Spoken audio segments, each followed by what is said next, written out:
नमस्कार दोस्तों, मैं माधवेंद्र सिंह आपका स्वागत करता हूं अपने YouTube चैनल प्रबंधन गुरु पे। दोस्तों, आज के इस वीडियो में हम बात करेंगे एक नए बिजनेस की जो कि एक यूनिक कॉन्सेप्ट के साथ आया है। जी हां, मैं बात कर रहा हूं जियो मार्ट की। जियो मार्ट एक यूनिक कॉन्सेप्ट के साथ आया है जो कि रिलायंस ग्रुप का एक नया वेंचर है। दोस्तों, जियो मार्ट के बारे में बात करने से पहले मैं बात करना चाहूंगा इसके प्रमुख मुकेश अंबानी जी के बारे में। मुकेश अंबानी एक बहुत ही अच्छे एंटरप्रेन्योर और साथ में बिजनेस स्ट्रेटजिस्ट हैं, क्योंकि ये हमेशा ब्लू ओशियन वाले मार्केट में ही एंट्री करते हैं। ब्लू ओशियन मार्केट और रेड ओशियन मार्केट दो तरीके की मार्केट होती है। ब्लू ओशियन में क्या होता है, मार्केट में कंपटीशन नहीं होता है और वहां पर ग्रोथ करने के लिए आपके पास एम्पल ऑफ अपॉर्चुनिटीज होती हैं। और रेड ओशियन में मार्केट में बहुत कंपटीशन होता है और वहां पर अपने आप को स्टैब्लिश करना कंपैरेटिवली बहुत ही डिफिकल्ट है। जैसा कि हम सभी लोग जानते हैं कि जियो जब मार्केट में आया था तब टेलीकॉम इंडस्ट्री अपने आप में सैचुरेटेड थी, फिर भी उन्होंने वहां पर एक अपॉर्चुनिटी देखी, एक अनटच्ड मार्केट देखा जो कि था क्या, इंटरनेट की अवेलेबिलिटी कराना हर इंडिविजुअल तक। और इस बात को ध्यान में रखते हुए अपना एक नया बिजनेस मॉडल लेकर आए और देखते ही देखते रिलायंस का ये नया वेंचर जो था जियो, वो मार्केट लीडर बन गया टेलीकॉम इंडस्ट्री में।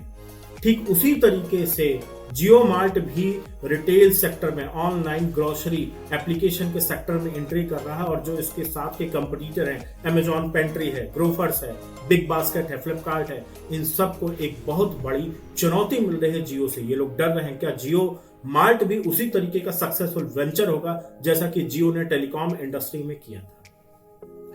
दोस्तों, रिलायंस ग्रुप का जो 42वां एनुअल जनरल मीटिंग हुआ था उसमें मुकेश अंबानी जी ने एक बात कही। उन्होंने कहा न्यू कॉमर्स जो बिजनेस है उसमें तकरीबन $700 बिलियन की बिजनेस अपॉर्चुनिटीज है। ऐसा उन्होंने क्यों कहा? उसके पीछे रीजन ये था कि इंडिया की जो रिटेल मार्केट है वो दो तरीके की कैटेगरीज में है, एक ऑर्गेनाइज्ड और एक अनऑर्गेनाइज्ड। ऑर्गेनाइज्ड सेक्टर इंडिया में मात्र 10% है और अनऑर्गेनाइज्ड सेक्टर इंडिया में तकरीबन 90% है। मुकेश अंबानी ने यह भी कहा था कि इंडिया के जो 3 करोड़ रिटेलर हैं, जो किराना पार्टनर्स हैं, अगर उनको डिजिटाइज किया जाए जियो मार्ट के थ्रू तो हम इस बिजनेस को कंप्लीटली टेक ओवर कर सकते हैं। विद दिस विजन, इसी विजन के साथ दिसंबर 2019 में उन्होंने जियो मार्ट को लॉन्च किया।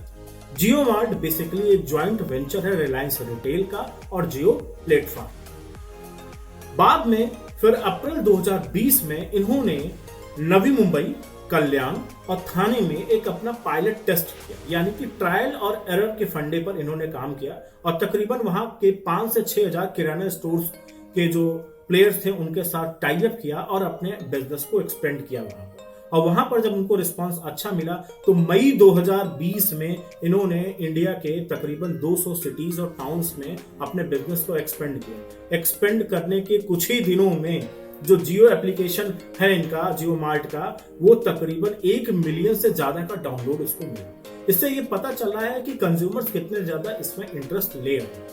अब हम बात करते हैं कि जियो मार्ट का बेसिकली मॉडल क्या है। वैसे आपने B2B और B2C मॉडल तो सुना ही होगा। B2B क्या होता है, हमारा बिजनेस टू बिजनेस, जैसे कि वर्ल्ड मार्ट और बेस्ट प्राइस से कोई और होलसेलर या कोई और बिजनेस किसी भी तरीके की ग्रोसरी या प्रोडक्ट की परचेज करते हैं। B2C की हम बात करें, जैसे डी मार्ट है, डी मार्ट से कंज्यूमर खरीद रहा है, बिग बाजार से कंज्यूमर खरीद रहे हैं, लेकिन बिग बाजार को रिलायंस ग्रुप ने अभी कुछ दिन पहले 24,000 करोड़ रुपए की डील के साथ परचेज कर लिया था। इसके पीछे भी कहीं ना कहीं कंपनी की एक स्ट्रेटजी है, क्योंकि उनको बिग बाजार एक बहुत बड़ी जाइंट फर्म है रिटेल सेक्टर की और उनको उसका डेवलप्ड इकोसिस्टम मिल जा रहा है, पूरा कंप्लीट इंफ्रास्ट्रक्चर मिल जा रहा है। तो कहीं ना कहीं अपनी ऑफलाइन की प्रेजेंस को बढ़ाने के लिए उन्होंने बिग बाजार को परचेज कर लिया। अब हम बात कर रहे हैं जियो मार्ट के मॉडल की, जो कि है O2O मॉडल, यानी कि ऑनलाइन टू ऑफलाइन मॉडल। आखिर ये मॉडल काम कैसे करता है उस पर हम बात करते हैं। जब कंज्यूमर अपने घर पे बैठे हुए किसी भी एप्लीकेशन या वेबसाइट से ऑर्डर प्लेस करता है, ऑर्डर प्लेस करने के साथ ही जब उसके पास इनवॉइस या बिल आ जाता है तो जो हमारा वेंडर है, जो हमारा पार्टनर है, वो क्या करता है, आपको प्रोडक्ट, आपको ग्रोसरी डिलीवर करता है और आप उसको पेमेंट करते हैं। अब सवाल ये उठता है कि आखिर इसमें यूनिकनेस क्या है। ये काम तो बाकी प्लेयर्स भी कर रहे हैं, जैसे कि Grofers, big basket, Amazon pantry और फ्लिपकार्ट भी ये काम तो कर रहे हैं। जियो मार्ट ने ऐसा क्या किया? देखिए, यहाँ पर जियो मार्ट ने एक यूनिक काम किया, क्योंकि बाकी जो प्लेयर्स हैं उन सभी लोगों ने अपने वेयर हाउसेज बना रखे हैं और वो अपने प्रोडक्ट को अपने वेयर हाउस से क्या करते हैं, डिलीवर करते हैं अपने कंज्यूमर को। और इसी बात की वजह से जो लोकल किराना स्टोर्स हैं वो इन कंपनीज का विरोध करते हैं। इस बात को ध्यान में रखते हुए मुकेश अंबानी की इस नई फर्म जियो मार्ट ने काम क्या किया, इन्होंने किराना पार्टनरशिप का प्रोग्राम लॉन्च किया। इस प्रोग्राम के तहत उन्होंने क्या किया कि किराना स्टोर जो आपके अगल बगल के किराना स्टोर्स हैं उनको जियो मार्ट के साथ मर्ज किया, यानी कि जो आप ऑर्डर दे रहे हैं उस ऑर्डर की डिलीवरी आपके पड़ोस की दुकान कर रही है। इसीलिए जियो मार्ट का जो इन्होंने टैगलाइन रखा वो उन्होंने रखा देश की नई दुकान, यानी कि स्वदेशी अपनाओ वाली फीलिंग दी। और इनका जो मेन फोकस था लोकल एम्पावरमेंट पे था। जब लोकल किराना स्टोर्स को जियो मार्ट के थ्रू बिजनेस मिलेगा, वो ग्रो करेंगे, उनको अच्छे कस्टमर्स मिलेंगे, उनकी इनकम होगी, तो इसका विरोध ना करके इसको अपनाएंगे। इसी पॉइंट को ध्यान में रखते हुए इन्होंने अपना ये O2O मॉडल लॉन्च किया। साथ ही जियो मार्ट ने कई कंपनीज को भी टेक ओवर किया है, जिसमें कुछ इनकी डिलीवरी की फर्म भी है जो कि इनके लिए डिलीवरी में हेल्प करेंगी, कुछ IT फर्म्स हैं, और साथ ही साथ जो है फेसबुक ने जियो में इन्वेस्टमेंट किया है, तकरीबन 43,574 करोड़ रुपए का इन्वेस्टमेंट किया। इस इन्वेस्टमेंट की वजह से जियो मार्ट को फेसबुक की टेक्नोलॉजी मिल रही है और फेसबुक की टेक्नोलॉजी में व्हाट्सएप एक बहुत बड़ा रोल प्ले कर रहा है, क्योंकि व्हाट्सएप के आ जाने की वजह से कस्टमर को ईज ऑफ ऑर्डरिंग हो जाएगी। वो एप्लीकेशन पे भी ऑर्डर दे सकता है, व्हाट्सएप पे भी ऑर्डर दे सकता है, और ईज ऑफ ऑर्डरिंग की वजह से कस्टमर को कन्वीनियंस फील होगा। और इसके साथ ही जो जियो मार्ट के पार्टनर से किराना स्टोर्स हैं वो भी क्या हो जाएंगे, टेक सेवी हो जाएंगे। देखिए, टेक्नोलॉजी को आपको अडॉप्ट करना होगा, यानी आपको अपडेट और अपग्रेड करना होगा। अगर आप अपनी लाइफ में, चाहे पर्सनल लाइफ हो चाहे प्रोफेशनल हो या बिजनेस है, बिजनेस में अगर आप अपने आप को अपडेट नहीं करते हैं तो डेफिनेटली आपके लिए सक्सीड होना डिफिकल्ट हो जाएगा। आजकल आप देख रहे होंगे जो गूगल पे है, फोन पे है, जितने भी पेमेंट एप्लीकेशन है वो लगभग हर किराना स्टोर अपने यहाँ रख रहा है। क्यों रख रहा है? ताकि वो ऑर्डर ले सके। इजिली तरीका है, आप व्हाट्सएप पे टेक्स्ट मैसेज के थ्रू ऑर्डर ले सकते हैं, पेमेंट आप UPI के थ्रू ले सकते हैं। आपको टेक सेवी होना पड़ेगा। इस बात को ध्यान में रखते हुए जियो मार्ट ने फेसबुक के साथ अपना ये टाई अप किया। देखा जाए तो व्हाट्सएप और जियो का जो डेटा है वो मैसिव डेटा है, और ये डेटा तकरीबन 750 मिलियन डेटा है। इसमें से काफी डेटा कॉमन भी होगा, और इस डेटा को कहीं ना कहीं जियो मार्ट यूटिलाइज करेगा, अपने फ्यूचर एक्सटेंशन में काम देगा। अब हम बात करेंगे आखिर इसमें यूनिक फीचर्स यानी कि की फीचर्स क्या है जियो मार्ट के। सबसे यूनिक फीचर्स ये है इसके कि इसमें किसी भी तरीके की मिनिमम ऑर्डर वैल्यू नहीं है। आप 100 रुपए का भी सामान मंगा सकते हैं, आप 20,000 रुपए का भी सामान मंगा सकते हैं। नंबर 2, अगर आप किसी भी तरीके का प्रोडक्ट को रिटर्न करते हैं तो देयर इज नो क्वेश्चन, आपसे किसी भी तरीके का सवाल नहीं पूछा जाएगा। विदाउट एनी आस्किंग क्वेश्चन आपके प्रोडक्ट को रिटर्न किया जाएगा। अगर और कंपनीज में देखेंगे तो आपसे क्वेश्चंस पूछे जाते हैं कि रीजन क्या है कि आप रिटर्न क्यों करना चाहते हैं।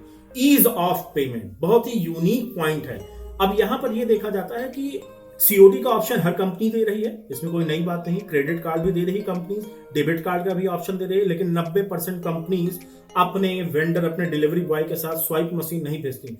जियो मार्ट क्या कर रहा है, स्वाइप मशीन भेज रहा है कि आप क्रेडिट कार्ड के थ्रू वहां पे स्वाइप करके पेमेंट कर सकते हैं, कैश ऑन डिलीवरी भी दे सकते हैं। इसके अलावा एक यूनिक बात और है, कूपन कैश कार्ड भी यूज किए जा रहे हैं। सुडेक्सो जैसा अगर कोई कार्ड है तो जियो मार्ट एक ऐसी अकेली कंपनी है जो उसको एक्सेप्ट कर रही है अपने पेमेंट में। ईज ऑफ ऑर्डरिंग की मैं बात कर चुका हूं, एप्लीकेशन के थ्रू या व्हाट्सएप के थ्रू आप ऑर्डरिंग कर सकते हैं। रिटर्न भी इजिली यहां पर पॉसिबल है। एक्सप्रेस डिलीवरी यानी कि डिलीवरी ये बहुत अच्छी तरीके से ये प्रोवाइड कर रहे हैं। एंड लोकल एम्पावरमेंट क्या, ये अपने किराना स्टोर जो आपकी नेबर की शॉप से उसको अपने साथ टाई अप कर रहे हैं। और एक खास बात और है, इनके पास जो प्रोडक्ट कैटलॉग है वो तकरीबन 50,000 का है। अगर वहीं मैं इनके कंपटीटर की बात करूं, लाइक ग्रोफर के पास मात्र 5,000 ही प्रोडक्ट्स अवेलेबल हैं। अगर किसी कंपनी के पास प्रोडक्ट की रेंज बहुत ज्यादा है तो कस्टमर को कहीं भी दाएं बाएं जाने की जरूरत नहीं है, वो उसी जगह से खरीद सकता है। इन यूनिक फीचरों की वजह से जियो मार्ट अपने आप को बाकी कंपटीटर से कहीं ना कहीं आगे रखता है। और एक खास बात यह है कि ये मिनिमम 5% का डिस्काउंट हर प्रोडक्ट की MRP पर अवेलेबल करें।